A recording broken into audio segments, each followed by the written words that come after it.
Hi, any luck? Not yet. Me neither, but I'll keep looking. What's the use? We looked everywhere. I just don't understand it.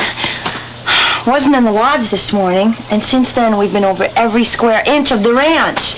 How could $50 just disappear like that? I don't know. Look, I gotta take these towels to the pool, but I'll promise I'll help you look later. Thanks, Mo.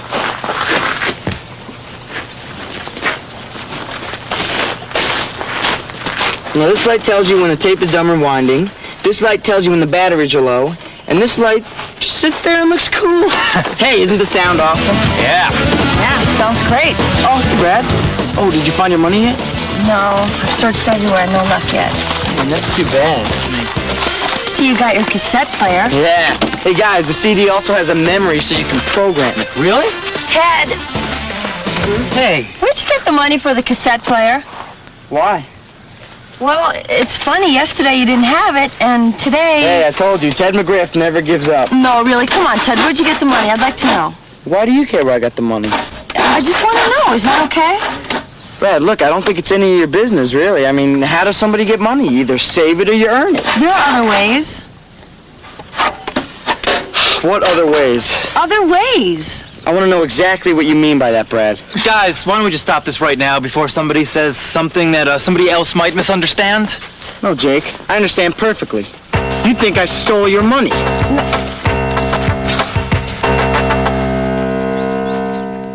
I mean, I cannot believe this. You think I stole your money. Well, what am I supposed to think? Yesterday I lose $50, and today you mysteriously find that exact amount. It could happen. Yeah, but the odds against it are pretty astronomical. Anyway, that does not mean that I took your money. Yeah, there's plenty of ways Ted could have gotten $50. Like, he could have gotten the mail just like you. But he didn't. Look, I told you I did not take your money. Well, fine. Just tell me where you did get it. If you were any kind of friend, Brad, you wouldn't need an explanation. Well, Ted, I guess our friendship isn't as strong as either of us thought. Can you believe that? Ted, calm I down. mean, she practically called me a thief. Well, you have to admit, it does look a little fishy. It's just circumstantial evidence. Yeah, really strong circumstantial evidence. Oh, great. Now you think I did it, too. Ted, relax. I know you didn't do it. You do? You do? It's elementary, my dear Watson. There's only one time Brad's money could have been stolen, during the blackout, which took less than a minute. Now, for a stunt like that to be pulled off, it would take cunning, ingenuity, and careful planning, and, well, frankly, Ted... Thanks a lot, Jake. No, what we have to figure out is where the money came from and why it's such a big secret. Jake, I really don't think that's any of your business, all right? Unless you're wrong and he did take it. I'm going to say this again. I did not take that money. Buddy, the game is afoot. What game? What foot? What are you mumbling about? Have you forgotten everything I taught you? That's what Sherlock Holmes would say to Dr. Watson before the beginning of a very important case. Why? I don't know. Just go get your magnifying glass, okay? We're going to work.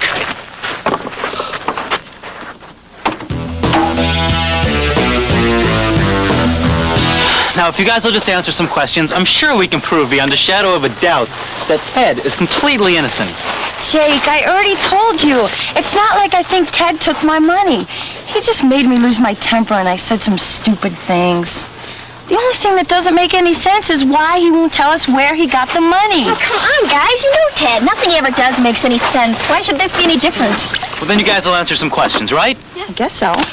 Where were you on Thursday evening? Buddy, Watson never questioned witnesses. What'd he do then?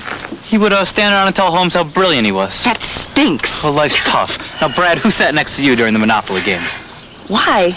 Well, I just want to prove to you that Ted wasn't close enough to take the money. See, he had motive, but no opportunity. That means he didn't do it. Oh, okay. Well, Melody, you sat on one side of me. Jake, you were on the other. Right. Wrong. Jake, you were sitting next to me. Then who sat next to me? I guess it was Ted.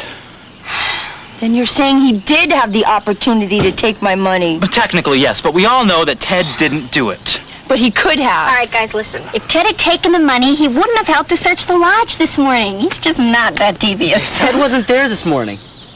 Are you sure? Positive. He left the bunk in a big hurry this morning. He wouldn't say where he was going. To spend my money, that little rat? I don't believe this. Ted did do it. I don't believe I was even thinking of apologizing to him. He's lucky if I ever talk to him again. Yeah, me too. Calm down. Calm down. Don't worry, Ted. We'll prove you're innocent. Yes, sirree. Be quiet, buddy. All right, now let's go talk to Danny and you let me do all the talking, okay? I think you influenced Brad and Melody. Now, it's always best not to lead them to any conclusions. Now, the important thing to do is just to ignore the overwhelming circumstantial evidence. Okay. Like the fact that Ted was desperate and would do anything to get that cassette player. Right. Or the fact that Ted was next to Brad during the blackout. Or the fact that it was Ted's idea to call off the Monopoly game.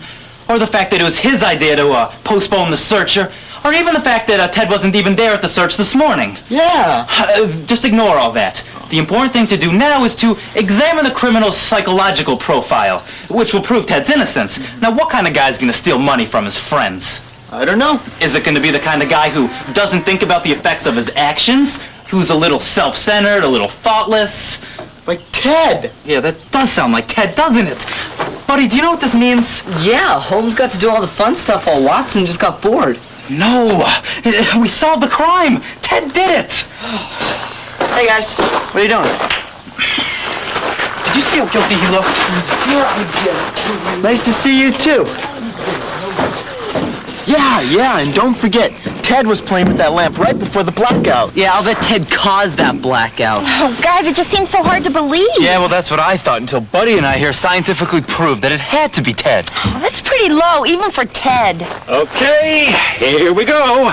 It's called Fluorescent Flamingo. Nice, Mr. Ernst, but don't you think it's a bit loud for the boats? I didn't mean for you to paint the entire boat, just the trim. Now, with all of you working, you should be able to get the boats and the canoes done in about, say a couple of hours. Why don't you guys get a start here? I better go get some more of this stuff. Guys, maybe we should just tell Mr. Ernst what's going on. Why? Because, Jake, he can talk to Ted. Maybe he can even talk him into giving the money back. And give up his precious cassette player? That chance. There's just... Hey, guys. Sorry I'm late. What does Mr. Ernst want us to do? Hello? I know you're in there. Look, you guys are gonna have to talk to me sometime. You can't keep this up forever. Hey, Mel, what's that ugly bug crawling up your arm? All right. Now you guys go on playing your immature little games. I got work to do. I am gonna paint this boat. This stupid shade of pink. Ugh, who would want their boat painted pink? Ted! What are you doing? You're painting...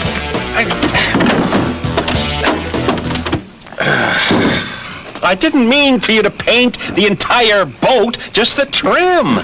Well, nobody told me. What do you mean nobody told you? I mean, nobody told me. Well, why didn't they tell you? They're not speaking to me, Mr. Ernst. Okay. Somebody here want to tell me what's going on? All right. If you don't want to talk about it, then it's up to you to solve the problem. Mr. Ernst, wait. What if the problem is that we can't work with someone because we don't trust that person? I see. Well, if you all strongly feel that you can't trust someone, then I'd probably have to let that person go. Unless, of course, that person wanted me to get involved, in which case... No, Mr. Ernst, that won't be necessary. Okay, fine. It's your decision, but I want that decision by the end of today. Now let's get this boat cleaned up and get the trim painted.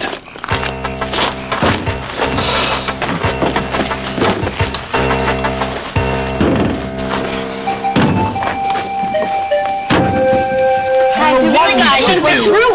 We fire him. I don't know. Don't you think you're being a little drastic?